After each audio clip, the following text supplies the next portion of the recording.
Good afternoon and welcome. My name is Teresa Ladrigan-Welpley, and I serve as the director of the Bannon Institutes and the Ignatian Center for Jesuit Education here at Santa Clara University. The work of the Ignatian Center is to provide leadership to advance the integration of faith, justice, and the intellectual life on our campus and in the larger community. And one of the ways in which we seek to actualize this integrating vision and mission is through events such as today, when we come together to reflect on pressing contemporary religious and cultural issues and consider all the dimensions of our response as individuals, as a university, as a nation, and as a human family. What is the relationship between Islam, citizenship, and religious liberty? How are current streams within our contemporary American political discourse sometimes informed more by Islamophobia than the founding principles of this country? Is Islam compatible with the free exercise of religion? What might we learn from drafters of the recent Marrakesh Declaration in Morocco, which championed the full human rights and citizen status of religious minorities in Muslim-majority countries? We are very privileged today to reflect upon these pressing contemporary questions with Shaykh Hamza Yusuf, a contributing author to this Marrakesh Declaration and president and co-founder of Zaytuna College, the first Muslim liberal arts college in the United States, just up the road from our campus in Berkeley. Several faculty, staff, and student leaders from Zaytuna College join us today as distinguished guests. A warm welcome to all of you. To offer our formal introduction of President Yusuf and facilitate a dialogue following President Yusuf's remarks, I would like to invite forward at this time Dr. Fareed Senzai, Associate Professor in the Department of Political Science here at Santa Clara University and longtime friend of President Yusuf. Please join me in welcoming Dr. Senzai.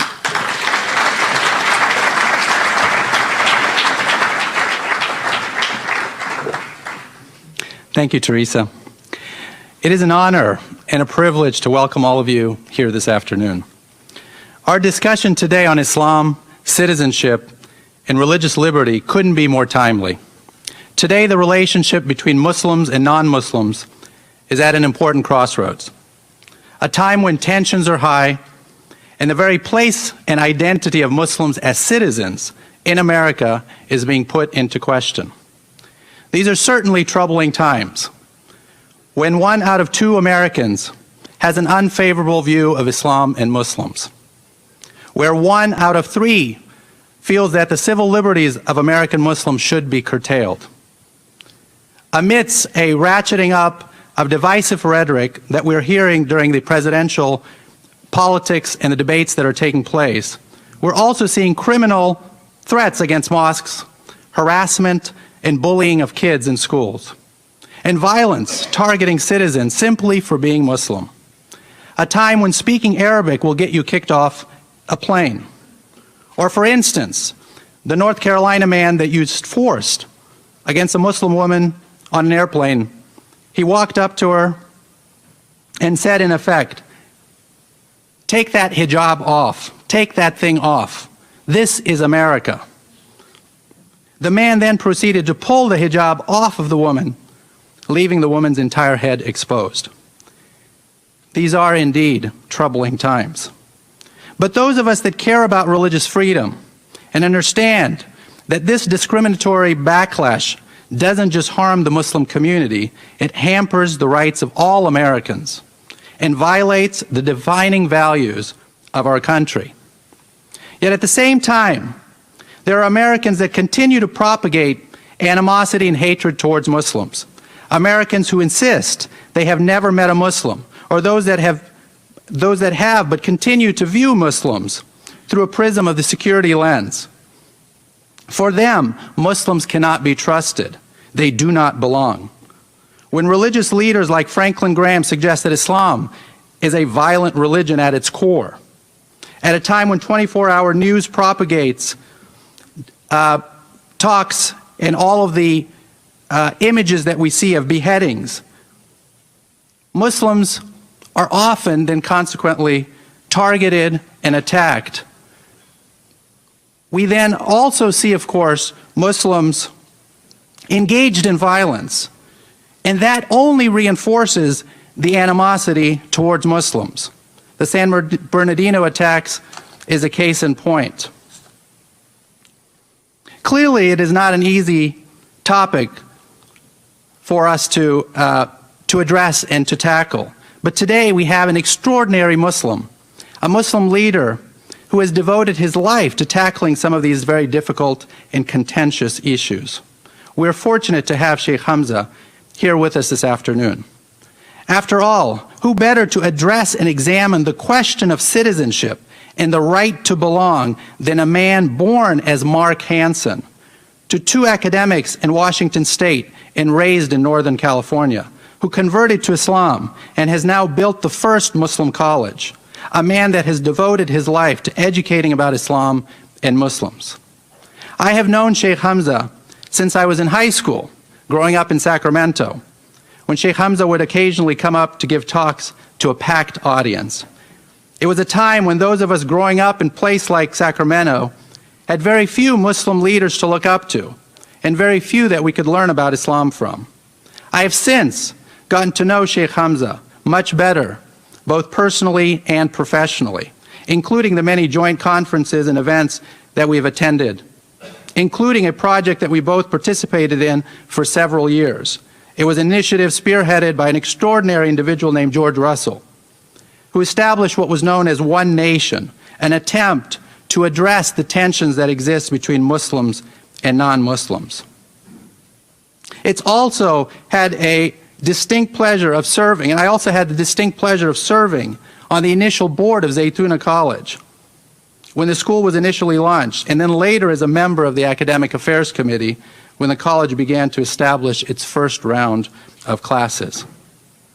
As you heard from Teresa, Shaykh Hamza Yusuf is currently the president and co-founder and senior faculty member at Zaytuna College. It is the first Muslim liberal arts college in the United States. He's also an advisor to Stanford University's program in Islamic Studies and the Center for Islamic Studies at Berkeley's Graduate Theological Union. Shaykh Hamza serves as a member of the board of advisor of George Russell's One Nation program. He also, in addition, is the vice president for the Forum for Promoting Peace in Muslim Societies, which was founded and currently presided over by Sheikh Abdullah bin Baya, one of the top jurists and masters of Islamic sciences in the world. Most recently, Shaykh Hamza contributed to the writing of the 2006 Marrakesh Declaration in Morocco, affirming the rights of religious minorities in Muslim-majority countries. He also met with Pope Francis in Rome to discuss the implications of this declaration. Shaykh Hamza Yusuf will speak for 30 minutes this afternoon, followed by a brief dialogue, and then we'll have time for question and answers. It is my distinct privilege to introduce one of our country's most distinguished and well-recognized Muslim scholars, to finally welcome him here to Santa Clara. Please join me in giving a warm Santa Clara welcome to Shaykh Hamza Yusuf.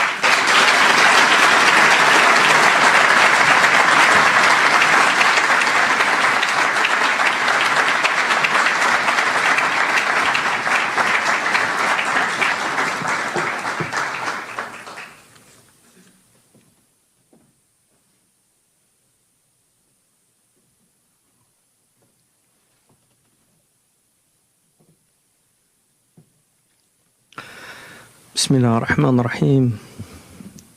In the name of God, the most merciful and the most compassionate. Alhamdulillah, praise be to our Lord, and peace and prayers be upon our Prophet and upon all the Prophets. First of all, I really want to thank the college for the university for inviting me. The Bay Area is I think, one of the intellectual hubs of the United States. We're also a very odd assortment of ideas. Some of the craziest ideas come out of California, but also some of the most interesting and progressive. Just to give you an example, I was inspired by the fact that we had the largest solar installation in the world back in the late 70s. And out of just passing by there one day, I was so inspired by it that I asked a friend of mine to see what it would take to get Mauritania completely energy independent with solar panels. And he did an incredible project for me, and I ended up presenting that to the government in Abu Dhabi. And from that came the largest solar installation in West Africa, which is in Mauritania, which is providing 10% of the energy to the state of Mauritania. And we opened that 2 years ago in Nouakchott. As you fly into Nouakchott, you see just this incredible, massive array of solar panels. My point being that California is an inspiration for some of the most creative thinking that we have. And it's the Bay Area in particular is a place where I grew up. And I think in many ways my religious understanding is informed by my early experiences in an incredibly tolerant place. Our main city is named after St. Francis, who is attributed by the Franciscans with ending the Crusades, and actually met with the Muslims in Egypt, and they were very impressed with St. Francis. He convinced the Pope to allow, instead of going on crusades, to allow people for penance to actually make a pilgrimage to Assisi, where he was. We're also a state that's named after saints, despite the fact that in many ways we're probably one of the most sinful places in the world. But those saints, like Santa Clara, are reminders, nonetheless, of what this state was founded on. It was founded on a deep and profound religious belief from people that brought a great religion to people that, I mean, these are all arguable and debatable points today, but in many ways benefited from that tradition. So I want to talk about citizenship, which is an interesting concept, because in the Islamic tradition, citizenship, the actual word in Arabic for citizenship is muwatana. And a muwatan is a citizen. Watan is the place you're born. And historically, citizenship is conferred upon people based on birth. You can be naturalized, but it's a birthright. If you're born in a place, historically, you are a citizen of that place. One of the interesting verses in the Quran is that the Quran swears by the city of Mecca, and it says that the Prophet was a lawful citizen of that city. In other words, that he had a birthright by being born into that city. He had a right to be there, and he had a right to think freely, and he was being wronged and oppressed. And so citizenship is a birthright, but it's also related to the idea of suffrage or enfranchisement, the idea that we can actually participate in our government. And this idea is a relatively new idea. Arguably, the Greek concept of citizenship does not have a lot to do with the modern concept of citizenship, because it was for free Greek males in a society that was largely driven by a slave labor force, and women were certainly not part of the citizenry.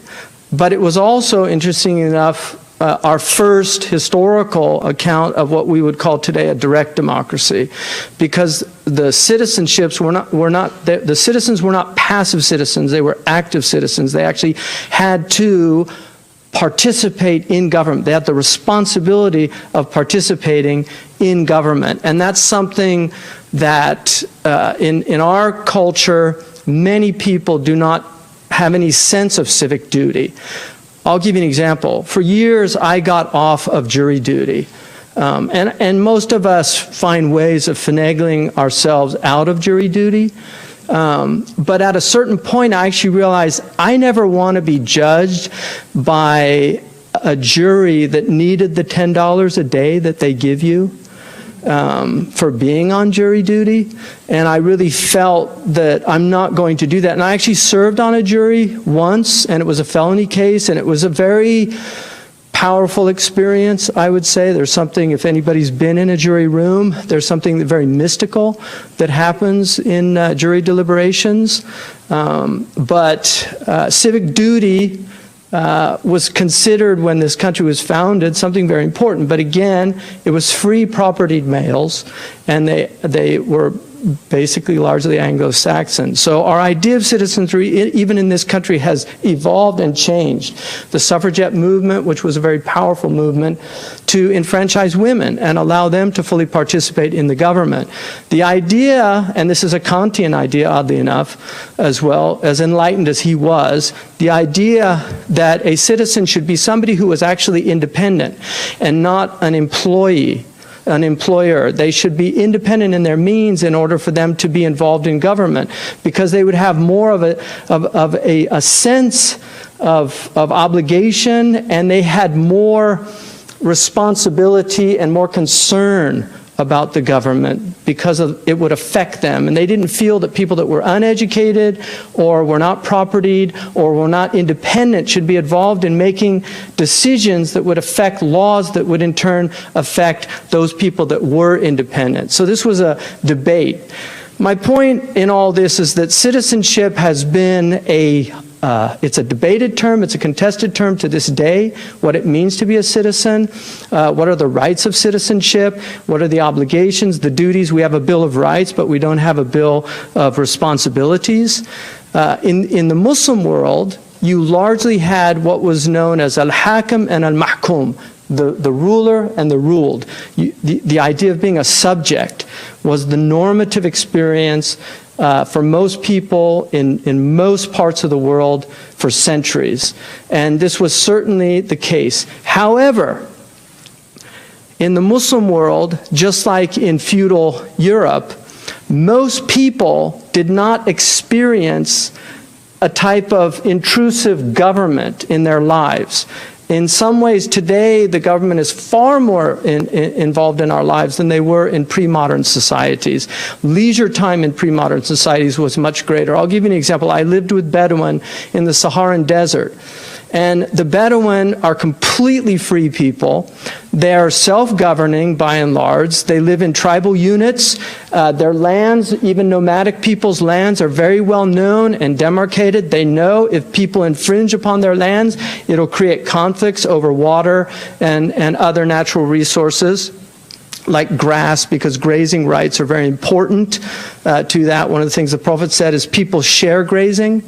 So the right to graze your animals is kind of a universal right in the Islamic tradition. But many parts of the world, peoples lived without governments.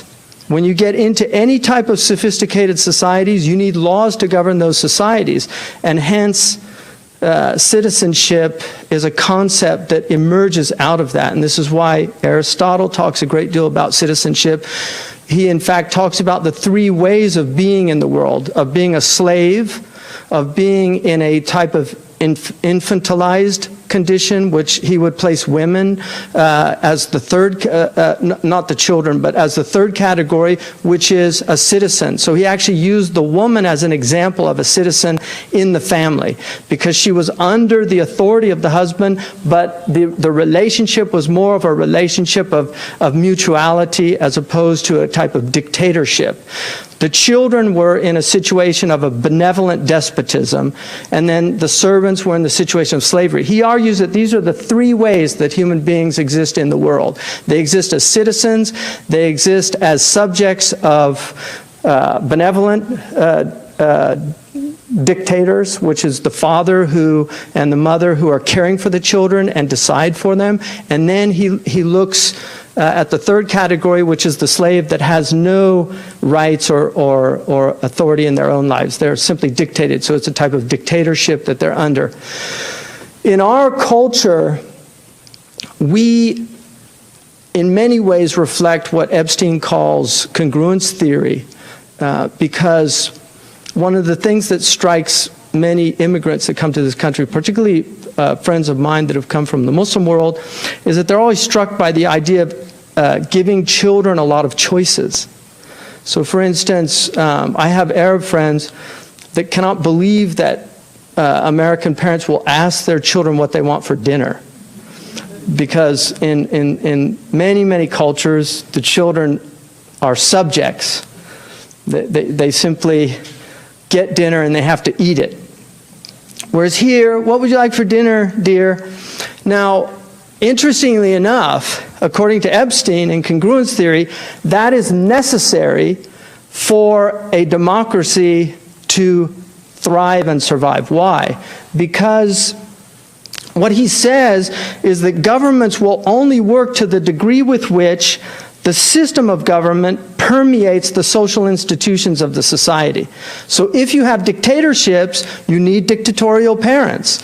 If you have dictatorships, you need dictatorial doctors. You go to the doctor, you're not going to have a conversation with him about what you think the best approach to this problem is because you've Googled it and read all about it. It's not going to happen in a lot of places in the world. They're going to get upset about it.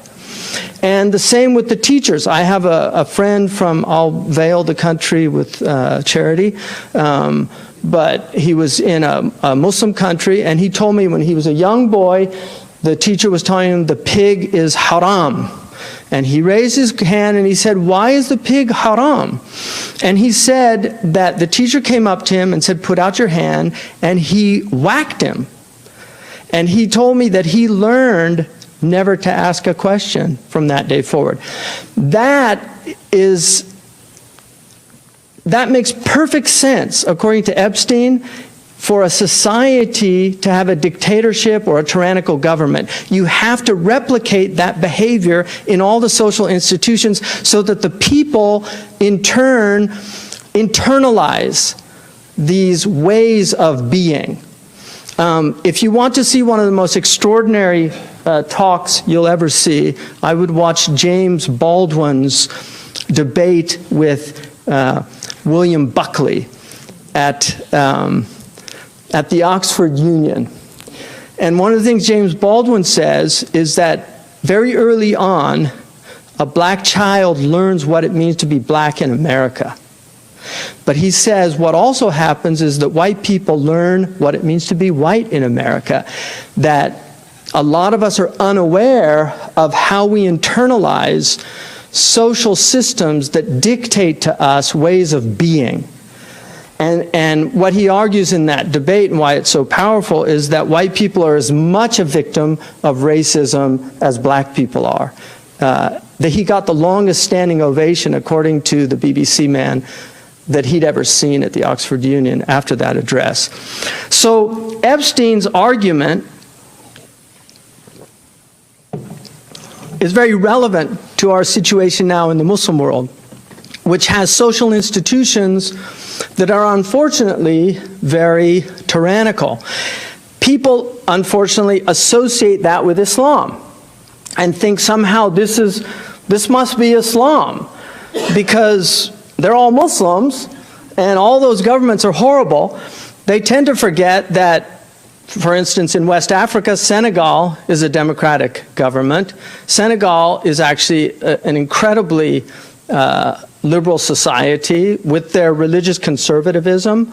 They are a very wonderfully functioning society. Just recently, they refused a visa to the Shaykh al-Azhar from Egypt because the Shaykh al-Azhar gave a stamp of approval for the Sisi coup, and they said, we're a democratic society, and we don't want a religious leader that sanctioned a coup because it threatens the security of our government. So there's an example of a Muslim state that's democratic, that does not function as a tyranny or a despotic state, but people don't know about it. Malaysia is another example of an incredibly multicultural society that has Islam as the constitutional religion, despite the fact that it has Hindus, it has Buddhists, it has animists, it has what are called the orang asli. You know, orangutan in Malay language means jungle man. Orang is man. So orang asli are the original people, the aboriginal people who live in the jungles. They're animists. They're in Malaysia. So this is a multicultural society. Or Turkey, which despite the tensions that are going on right now, Turkey has been a democratic society for a considerable amount of time. Iran definitely has Vilayat al-Faqih, and there are certain things in their constitution that would, I think, cause people here pause. But lest we forget, Iran today, compared to the American experience 200 years ago, is an extremely progressive society. And so I think one of the things that we tend to do as Americans is project on the world our view of the world. When we were Christian, we had a civilizing enterprise of proselytizing Christianity, and in particular Protestant Christianity, around the world. Hence we have the American University in Beirut. And the Protestants went around the Muslim world establishing these centers.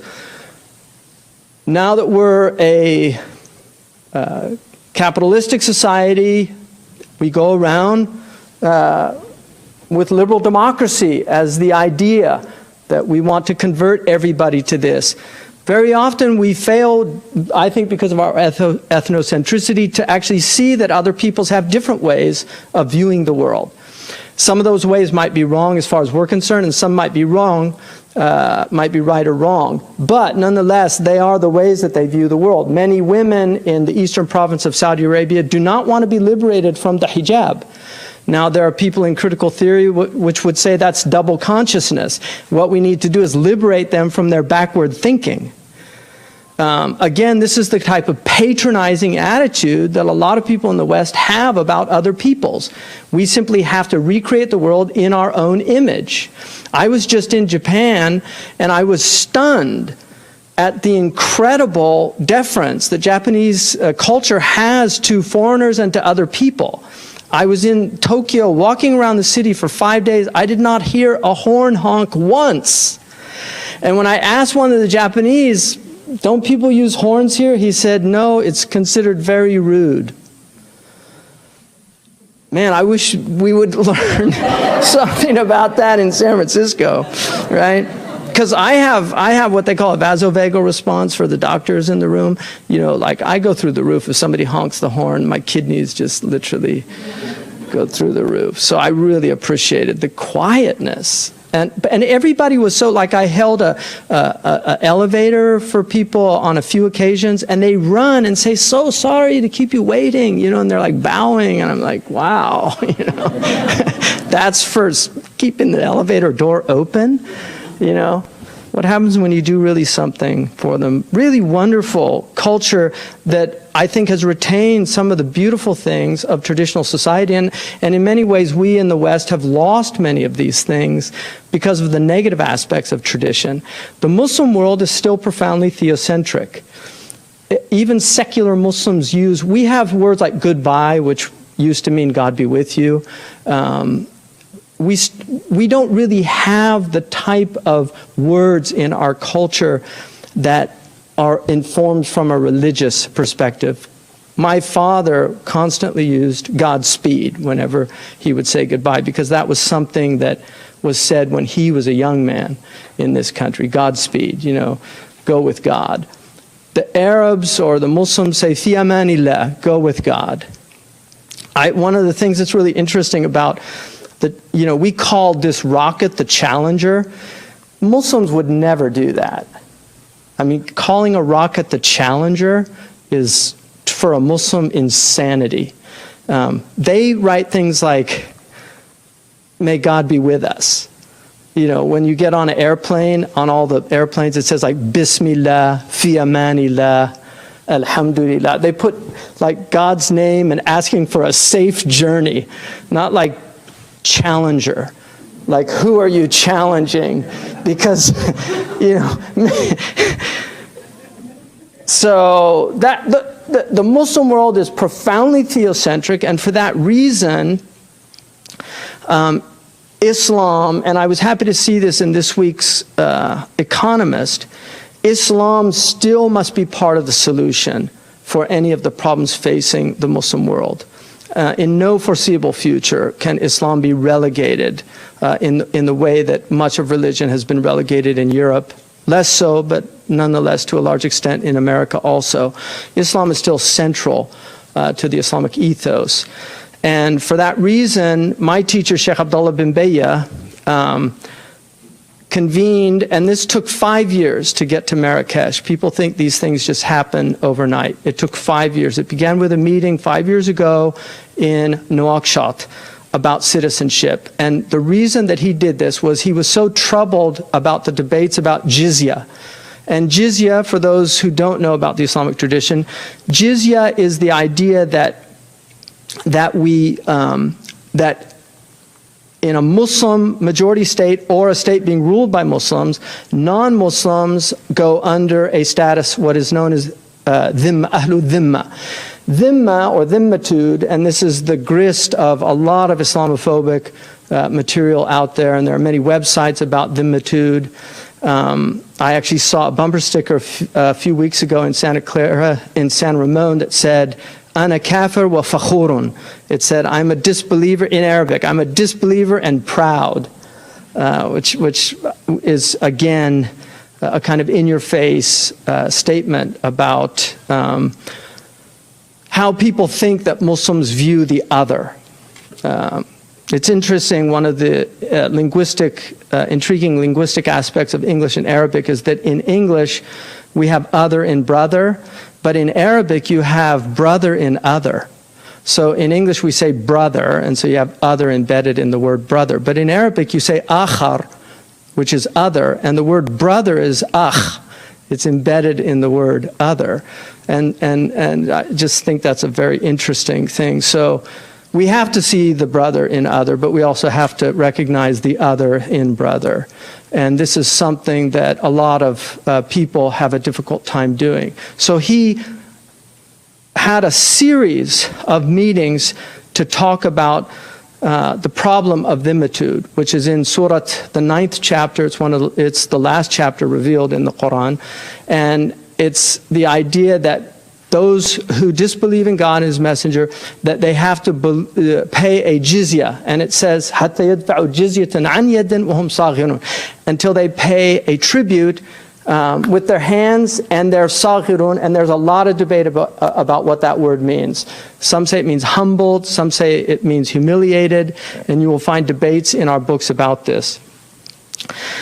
The Shaykh, what he did was he looked at our tradition and he said that the first relationship that the Prophet had with the other in Medina was full enfranchisement, and this was the Jewish community, and this is called Sahifatul Medina. In some ways it's the first written constitution, even though the Athenian, even the Spartans, they had constitutions but they were not written, and this is a case where the Prophet actually had a constitution written down, and in it the Jews are given full enfranchisement in the state to practice their religion and to have mutual defense, and they're entitled to their religion. They have their own religious courts and fulfill their functions. And so it was a full enfranchisement. They were not seen as less than the Muslims in that state.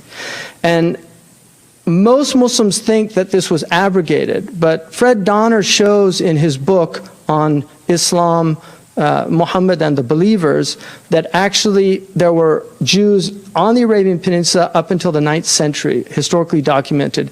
Ibn Ishaq, who's the most famous biographer of the Prophet's life, says that Omar expelled the Jews from Medina that did not have the contractual agreement of the Medinan charter. And so the Medinan Charter was maintained even after the Prophet's death, which means that it was not abrogated. So what Sheikh Abdullah bin Bayy argues in the Marrakesh Declaration and in the essay that he wrote to substantiate it as a jurist, he argues that citizenship is an Islamic concept and that the Prophet Muhammad did enfranchise the Jews and that this should be the model for Muslim states today. The OIC acknowledged this. Now, 2 points and then I'll finish. One, the Ottomans already abolished jizya in the 1830s under Sultan Abdul Majid. And they did it with the Shaykh al-Islam and with the scholars at that time. It was agreed upon that this was no longer an appropriate relationship to have with minority communities in the Muslim state. This is all that Sheikh Abdullah is trying to do, is basically substantiate within our own tradition the normative practice of citizenship in the modern world. It's the one that makes the most sense. Now, people would say, well, why do you have to go back 1,400 years? Because Muslims believe that Islam is a revelation. And if you do not convince them from their revelation, many of them will not accept the UN Charter. It's as simple as that. They will say this is just the words of the kuffar, and we're not obliged to follow it. ISIS is a good example now of people that are reviving medieval attitudes that, and in some ways I take offense at calling it medieval because I've spent a good deal of my life reading medieval writers, and I'm always struck by how enlightened many of them were. When we talk about dead white men, most of those dead white men were actually spent a good deal of their lives in jail. Many of them were killed by the state. We tend to forget that. The only good Indian is a dead Indian. Malcolm X gets a stamp after he's assassinated. Martin Luther King gets the day after he's assassinated. That power structures tend to incorporate their dissidents after they're dead because they're no longer a threat to the power structures anymore. So I have a defense for dead white men because I think a lot of them had a lot of interesting things to say, and I don't think they were all white either. St. Augustine was from North Africa, lest we forget. So my point being is that if you do not substantiate this in our tradition, many Muslims will simply not accept it. How do we change the scenario? The only way that we can change the situation that we're in today is education. And so it's not for nothing that we're here in a great institution of education and that we can civilly sit and discuss things because our society is based on persuasion. One of the things that is threatened in our modern society is argument. Argument is not a negative term in scholastic tradition. Argumentation is the basis by which we speak with one another and attempt to convince one or the other of the merits of our argument. And what happens when you lose argumentation is prejudice takes over, and we simply are not willing to sit down and with an interlocutor and discuss things and be either convinced or convince them. Hence the need for these traditional subjects like logic and rhetoric, which taught people how to argue persuasively and rationally and intelligently.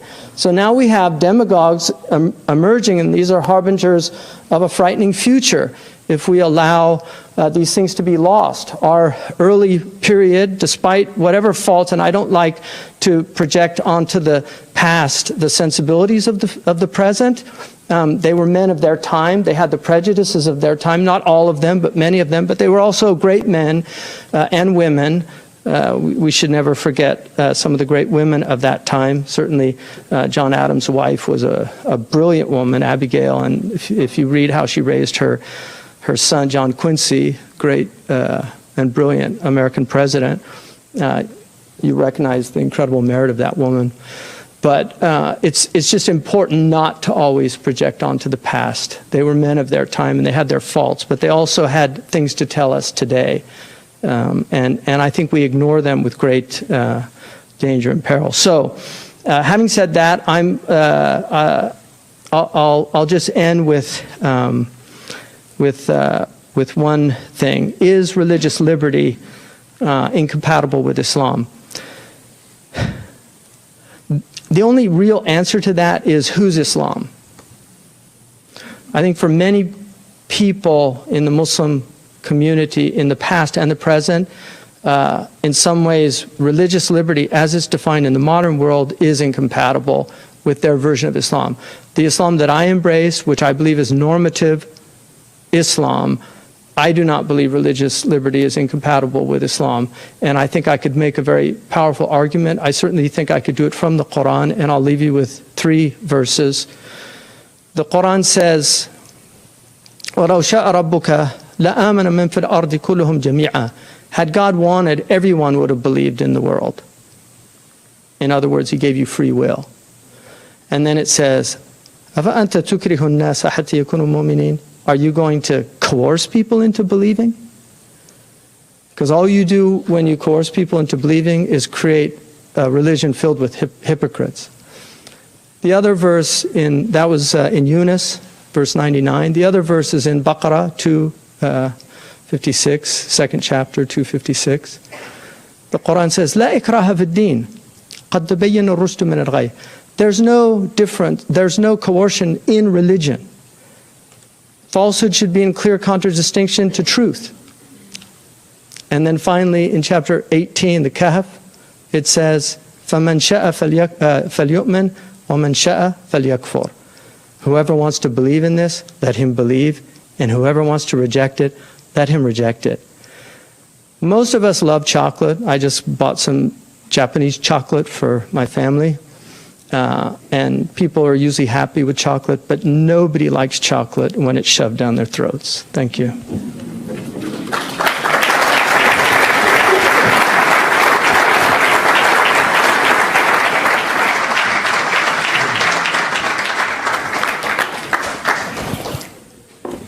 Well, thank you so much, Shaykh Hamza. I think a lot of questions were raised. In many cases, questions about Muslims as majorities in living in majority countries, Muslim majority countries. What I'd like to do in our discussion is talk about Muslims as minorities in the context of the United States. And within the United States, especially within the context of what we're seeing politically, could you reflect on the place for Muslims here in the United States as a minority community? Right. Well, first of all, we have to remember that Muslims have been here from the start. There's substantial historical evidence that's proven that at certain periods, about 1/5 of the slaves that were brought here were Muslims. We have handwritten Qurans from slaves. We have Arabic letters from slaves. Suleiman bin Ayyub is a good example of that. Prince Abdurrahim is another example of that the film was made. I think you were involved in that, yeah, with Michael Wolff. That's right. Right, Unity Productions. So we also have the earliest example of a white convert to Islam is George Bethune-English, who got his master's degree, which was the highest degree at the time, at Harvard. At Harvard, believe it or not, Harvard was teaching Arabic alongside Hebrew. And if you get the first edition, facsimile version, you can buy it, of Noah Webster's 1828 dictionary, hence we get the word Webster's dictionary, but that was the first American dictionary. He wanted to prove that English was from Arabic, from Hebrew, but he ended up feeling that there were actually more Semitic roots in Arabic that were related to English. So the book is filled with Arabic typography. And so he's got earth, ard, baby, baboos, cave, kahf. He shows all these Arabic words, and so they were teaching Arabic in the United States and in the 18th and 19th century. So Muslims have been here, and they're here, and notwithstanding some major events where you would have incarceration, like what happened to the Japanese, which has never been constitutionally declared unconstitutional. It has to go to the Supreme Court, so that's never happened. And FEMA does have internment camps, for a national emergency or something like that. So I would hate, God forbid, if there was some kind of nuclear dirty bomb or something like that. Who knows? I don't know. So it's a very troubling prospect. But I think Muslims are here in large numbers. It's a highly educated, as you know, community, and there's also a lot of really hardworking, decent Muslims that are here, like many other communities. One of the things about the United States is, historically, most communities have been forced to duke it out, other than the Anglo-Saxon peoples that came here. The Irish community, if you study their history, the Irish community fought hard. There's a very interesting book, When the Irish Became White, which is about Irish Catholics. People think Kennedy was the first Irish president. It was actually Andrew Jackson, but he was Ulster Irish, Protestant, so they weren't really considered Irish. But the Irish Catholics had a very hard time in this country. But what they did was they duked it out on the streets. They created world-class teaching institutions, and now, 1 out of every 4 Americans has some kind of Irish roots. And St. Patrick's Day is the biggest parade in New York and Boston. So good things happen if people work hard enough and are willing to kind of take the blows. In regards to the question of religious liberty and religious freedom, there's an intra-Muslim debate that's taking place about the extent to which religious freedoms and liberties should be granted, especially when it comes to, for instance, attacking Islam. Right. And we see sort of the violence that erupts when cartoons are drawn in the image of the Prophet, and there's this intra-Muslim debate about that. What are your thoughts? Well, I mean, I would say, first of all, that the idea of vigilante justice is totally prohibited in the Islamic religion. No Muslim is allowed to take extrajudicial action in any situation. So there are blasphemy laws in Islam, just like there still are blasphemy laws in some European countries. So it's not like these things have completely gone away. They just don't implement them anymore. I mean, the last person to be killed for blasphemy was in Scotland, in the late 17th century. So it wasn't like Europe didn't have these things also. The Muslim tradition is a pre-modern tradition, and so it has many of the sensibilities of the pre-modern worldview. In today's current situation, I think Muslims, first of all, need to get used to being offended. The Quran has many verses about being offended. وَاصْبِرْ عَلَى مَا يَقُولُونَ. Be patient about what they say. سَتَسْمَعُ مِنَ الَّذِينَ أُوتُوا الْكِتَابَ مِنْ قَبْلِكُمْ وَالَّذِينَ أَشْرَكُوا أَذًى كَثِيرًا. You're going to hear from the people that were given the book before you, meaning the Jews and the Christians, and the polytheists, much odious or noxious statements, and it says to be patient and don't get angry, and so there's a lot of things about just not getting angry. The Prophet once heard somebody call him mudhammam, which means it's the opposite of Muhammad. It means blameworthy, because Muhammad means praiseworthy. And he said, "Isn't it interesting how God has removed my name from their tongues when they want to curse me?" And he said, "They're talking about somebody named Mudhammam, and my name's Muhammad."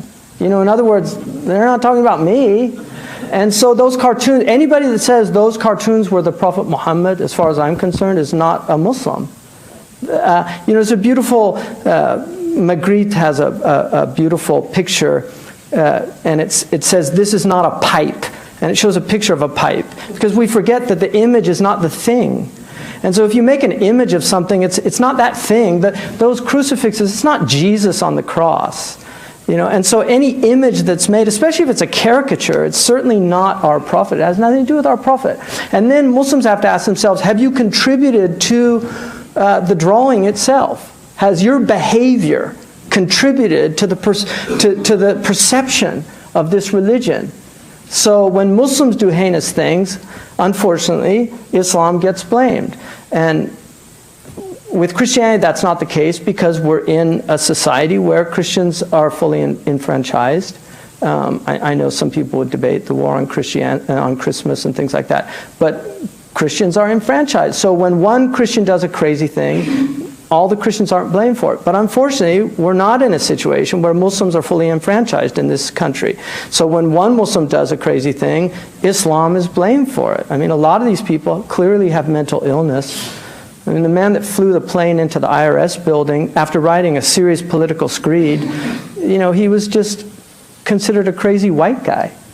But if his name was Muhammad, that would have been a terrorist act. It's as simple as that. So, you know, the Arabs say your preposition works and mine doesn't, you know. Like you have different grammatical rules than I do. Santa Clara University, as you know, is the oldest institution of higher learning in California.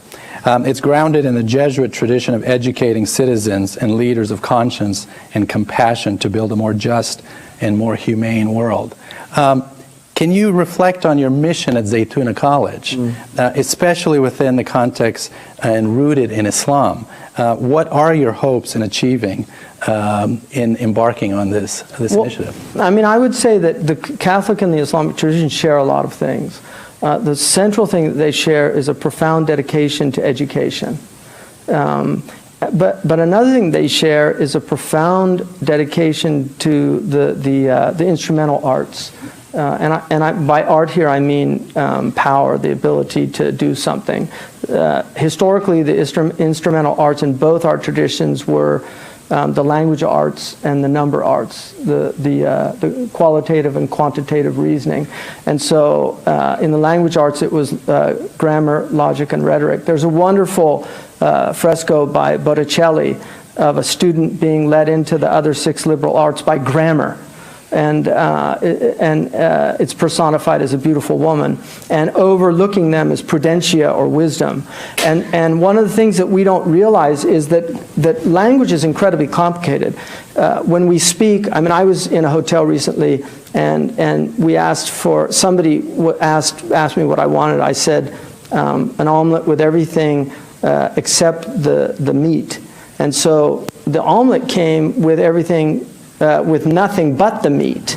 And the reason is the person's English was limited, and the concept of an exception, using except, is actually a complicated concept in language. Like had they said no meat, it's very clear, but to say except meat will confuse somebody who's not a native speaker sometimes if they don't know the language. So we don't realize how complicated language is. And historically, on Christian doctrine by St. Augustine argues that you have to learn the liberal arts in order to read Scripture. One of the crises in the Muslim world is that the liberal arts are no longer taught. And so people are reading Scripture without the liberal arts. If you don't know what a conditional sentence is, you should not be reading Scripture other than as a devotional practice. But if you think that you can derive knowledge or wisdom from it, you're going to get in serious trouble. And there are many things in the Quran that are highly nuanced. In the Islamic tradition, the last book that you read in our scholastic tradition is a 2-volume work. And I showed Graham Wood this book, who studied Arabic at Harvard, who wrote the article for The Atlantic. It's a 2-volume work just on the particles and prepositions in Arabic and how difficult they are. There are several, just fa in Arabic in the Quran has several possibilities. There's something called fa as-sababiyya, which is the causative fa. There's, there's a fa that is related to, it happens after time has transpired. It's a conjunctive fa that happens after time has transpired. So every sentence in the Quran, in the Catholic tradition, they used to study the sentencias, which were the sentences. They studied this in seminaries sometimes for 10 years. This is a book of sentences because there's so much sophistication in great writing, especially inspired writing by great theologians. And so we've lost a lot of this, and our complex compound sentences are diminishing in our writing. You can see this very clearly in modern writing. We're losing the sophistication of language. Many of our students are incapable of reading Melville. I sometimes wonder if David Foster Wallace really left the world just because of a kind of despair, because he's a very sophisticated writer that sometimes writes sentences that last for a page.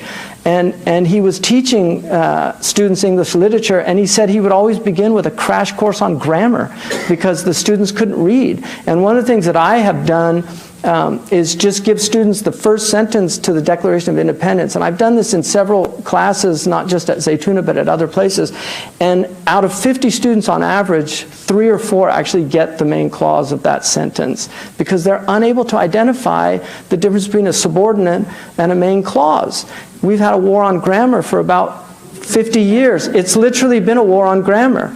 And grammar matters. You know, let's eat grandma. Without that pause, we could become cannibals, right? So, commas are a matter of life and death. We'll open it. We had some questions that were written down. We can take some more as well. If you had them, please put them on the cards.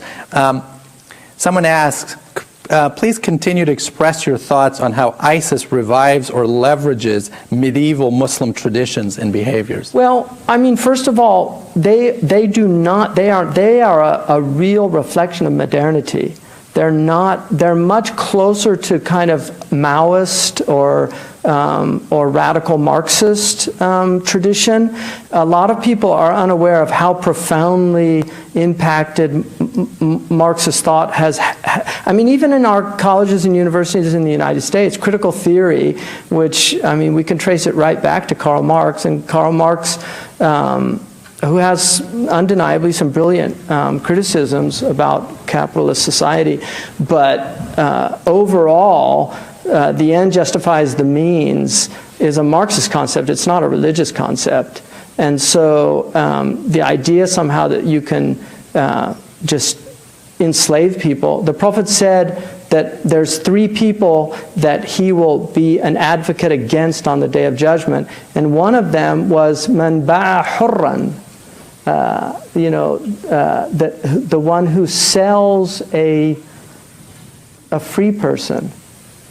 You know, and Omar wrote to Amr ibn al-As about taking people as slaves in Egypt. He said, "Mata sta'badtum man waladathum ummahatum ahrara." What right do you have to enslave people that their mothers gave birth to them in freedom? You know, they're free people. And so this idea, slavery is an anathema to the Islamic tradition. There is undeniably a component in historical Islam of indentured servitude, which was largely a way of reintegrating war victims and refugees into a society. We have in our Islamic law the ability of anybody who's in indentured servitude to get money from the public funds to be freed if they so desire. And so this idea of modern chattel slavery has nothing to do with Islam at all. And so what these people are doing is not medieval in Dark Ages. It is a gross distortion. And I'm not going to deny that I've spent enough time in pre-modern books to know that there's some really weird stuff in pre-modern tradition. But I could take the Jewish religion, Numbers 31. If you go into the city, kill every male, even the little ones, you know, kill the girls who have known intimately men, and take the girls who have not known men intimately for yourselves, right? Which was concubinage. So that's in the Bible. There's things that are in our pre-modern text, but you'll find in the Islamic scripture, you will not find, there's nowhere where there's racism. And I would argue that the Prophet Muhammad is the first human being in human history to declare the equality of human beings. I have never found anybody prior to the Prophet Muhammad where he said there's no preference of a white over a black or a black over a white except in piety. And I've never seen that articulated in any other. And the Quran clearly says we made you peoples and tribes to know one another, not to hate one another. And even though that's an interpretation, it is a sound interpretation. So I really feel that ISIS in no way represents normative medieval Islam. There is a strain of radical Islam, even in the pre-modern tradition, that gets pretty ugly. The idea that women who were taken as concubines could be coerced into Islam. Why did they want to coerce them? Because they couldn't have sexual relations if they weren't Muslim. So you'll find the fuqaha talking about these things, but those things are relics of the past, and they should not be revived in the modern world. Somebody asks, it's been said that Muslims and blacks are people that have been oppressed here in the United States historically, and Muslims are the target today.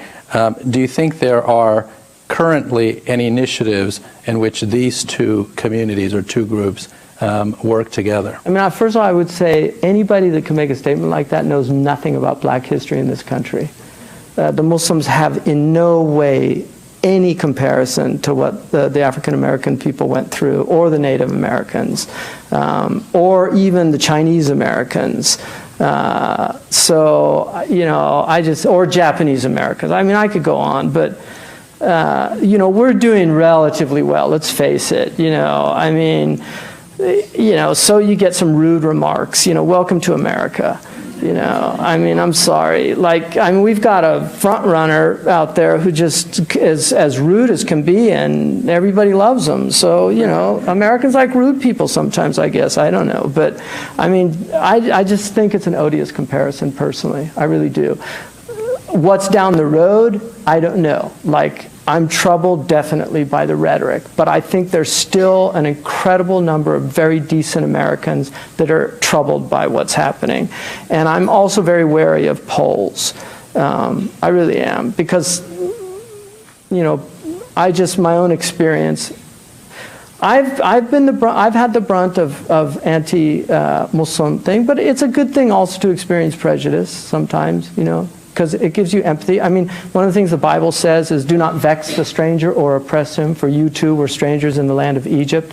So it's sometimes to inculcate empathy, we need to go through what other people go through to be more appreciative. One of the things that the immigrant community failed to do is to really help the African American Muslim community. That was, I think, an egregious short-sightedness, ethically and pragmatically. Here's a question to you personally. Could you share the story of your own personal decision to convert to Islam? For me, you know, my mother raised me, even though my great-grandfather built the Greek Orthodox Church that's on Valencia, and there's a plaque with his name on it. And I was actually baptized Greek Orthodox. I went to Catholic schools. My father was Irish Catholic. But my mother did tell me that religion is largely arbitrary. You tend to have the religion that you were born into, and so don't think just because you were born into this religion, it's the only truth out there. So she kind of raised us with that idea, and she took us to various religious communities. I went to a mosque when I was 12 years old in Redwood City. She took us to a mosque to experience, you know, a mosque. I actually did wudu and prayed with the congregation. So she took me to synagogue. She took us to a Hindu temple. So I read the Quran when I was 17, and after reading several different scriptures, and the Quran was the one that really resonated with me, because one of the things I really liked about the Quran was I got all the prophets that I grew up with, you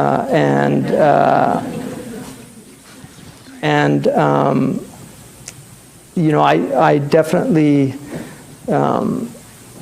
I think the atonement story I never fully got, you know, but I have incredible respect for Christian tradition. I have spent a lot of time in Catholic theology. I'm kind of an armchair Catholic theologian, I would say. I've read a lot of Aquinas, Augustine, and Joseph Pieper is one of my favorite writers. You know, I always think the Catholics are just so bad at marketing because they really do have an incredible tradition. And in terms of ethics, they are the most advanced religious ethical tradition, I think, on the planet right now. I really believe that. They're just so ahead of all the other religions in really deeply dealing from a philosophical perspective a lot of the things that we're confronted with, because there's a lot of shallow thinking out there about what's going on. And we're looking at transhumanism, which is profoundly troubling. C.S. Lewis, who was really kind of a closet Catholic, C.S. Lewis wrote a very, very prescient book called The Abolition of Man, which is a very troubling book. And I would add to that book a book by Zbigniew Brzezinski called Between Two Ages. And we're moving into a new phase. I don't know if people noticed, but a law firm just hired the first AI lawyer. So it's happening, and it's happening at a very rapid pace, and we're not really thinking about the ethical implications of eliminating diseases. This was called eugenics in the Hitlerian project. We had a eugenics movement in the 1920s where they, in this country, they sterilized a lot of poor people and African Americans. So I think we really need ethicists, and we need ethicists that can think metaphysically and philosophically. And right now, the Catholic tradition is one of the few that I really feel is deeply rooted in a sound philosophical tradition to be able to grapple with these things in the way that they need to be grappled with. You had touched on this in your talk. Can you provide some examples in history where Muslim majority countries did in fact practice religious liberty? Muslims were historically way ahead, and I'll just give you an example. This is a recent book that just came out. It's called When Christians First Met Muslims, a source book of the earliest Syriac writings on Islam. This is a very important book by Michael Philip Penn. The reason it's important is because most Western Orientalism looked at Byzantine sources, and people forget that the Muslims defeated the Byzantines, so most of those sources were polemical. And so they would attack the Muslims and say horrible things about the Muslims in the same way that we said horrible things about the Huns during World War I when they weren't like the Nazis. And certainly the Iraqis in Kuwait, we know what they said about throwing the babies out of the, and then we found out that was a PR firm that coached that daughter of the Kuwaiti ambassador to say that it never happened. The Iraqis didn't pull any babies out, but this is polemic. You know, in war, the first casualty is the truth, they say. And so in reading this book, I was struck by how the Syriac, the Christians loved the Muslims because they were liberated under them, because they were oppressed under the Byzantines. And so they were saying how wonderful the Muslims were and how incredible. And also Fred Donner, who is a world-class historian, showed in Muhammad and the Believers that there's no historical evidence that Muslims destroyed any churches in the conquest. He said there's no historical evidence. And one of the things we have in Usul is called Istishab al-Ma'kus, which is a very sophisticated backward approach to a current situation. So traditionally you look at precedent and how it affects the present. So how the past, but there's also a way that jurists in Islam look at the present and how it informs us of the past. The fact that these great churches existed in Iraq for 1400 years and the Christians precede the Muslims in those places is proof that the Muslims always honored those. So the destruction of these churches is completely alien to the Islamic tradition. The Muslims did not forget their religion for 1400 years, and then this enlightened group called ISIS suddenly realized here's the true Islam that we're going to implement. It's just complete nonsense. So these great churches that have been destroyed, this is one of the greatest crimes in our history. And unfortunately, they are a sect of people that claim to be Muslims, and it's going to be a blemish on our history, just like the burning of the Church of the Sepulchre was a blemish on the Fatimids when they burnt it down, and 70 years later caused the Crusades. But lest people forget, Muslims immediately rebuilt that church. And recently, Shaykh Muhammad paid for the renovation of one of the great churches in Jerusalem. So the Muslims, they honored the Christians. And I have 200 years ago, I have a book by Sawi in Egypt where he says, it's sad to hear so many Muslims saying, I wish I was a Christian, because the perks that the Christians got. The Armenians in Ottoman Turkey were called the al-Fadila. Before the Armenian crises, they were one of the most honored groups in the Ottoman tradition. And the same is true with the Jews. The Shabrut was what we would call a prime minister today under Abdurrahman II. So Christians and Jews And even Buddhists, the Barmekids were from Buddhist shrine keepers, the great Buddhist traditions of Central Asia. So the Muslims, they had multicultural, multi-ethnic civilizations. This whole idea that we're the first multi-ethnic civilization in history it's just stupidity. It's just a hallmark of our ignorance.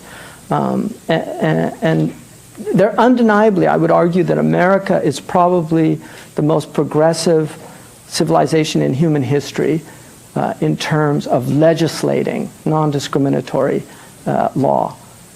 I think that would be a fair thing to say. But the Muslims, for pre-modern records, nobody compares to the Muslims. And I say that objectively as a student of the history of that civilization. I don't think any society, and Toynbee and others would also, I think, make that point as well. In terms of the context of what we see today, both within many Muslim countries, as well as the tensions that exist in the United States and the amount of Islamophobia that continues to exist in this country, and in many ways is getting worse. What are your thoughts about this context, and are you hopeful for the future? I think Islamophobia is a problem globally. I think it's a problem in Muslim countries. I mean, there's a lot of fear that the rulers have of kind of awakening that comes from Islam, because Islam has a profound justice-based element in its tradition. But as far as I'm concerned, I think overall the Muslims are doing relatively well in this country. I think we have dropped the ball. I think we dropped it after 9/11. I made arguments for preempting this stuff. You were in that meeting we had 16 years ago, yeah, where I made these arguments about getting a national organization and to start dealing with the anti-Muslim rhetoric that's going to emerge in the coming years. That's right. And nobody listened to me at that time. So, Cassandra was cursed with seeing the future but not being listened to. So it's kind of a bummer, but that's the way things are.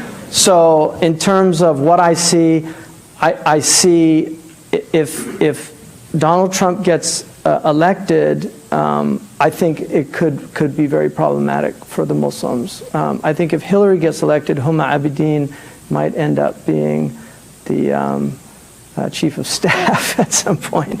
So I wouldn't say I'm hopeful. I know enough about history to know how bad it can get, but our religion is a religion of optimism. We're challenged to be optimistic, and so I'm probably an optimist trapped in a pessimist body. So let's hope for the best and expect the worst. Inshallah.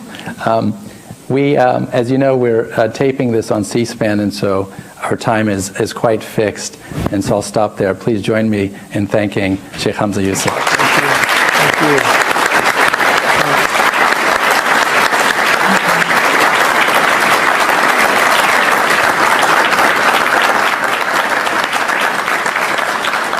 Shaykh Hamza, on behalf of Santa Clara University, we just want to extend our deep gratitude for your presence with us and your thoughtful engagement and reflection and entering into dialogue with our community. And thank you, Fareed, for your facilitation, and also to all of you for coming today to participate and for your thoughtful engagement.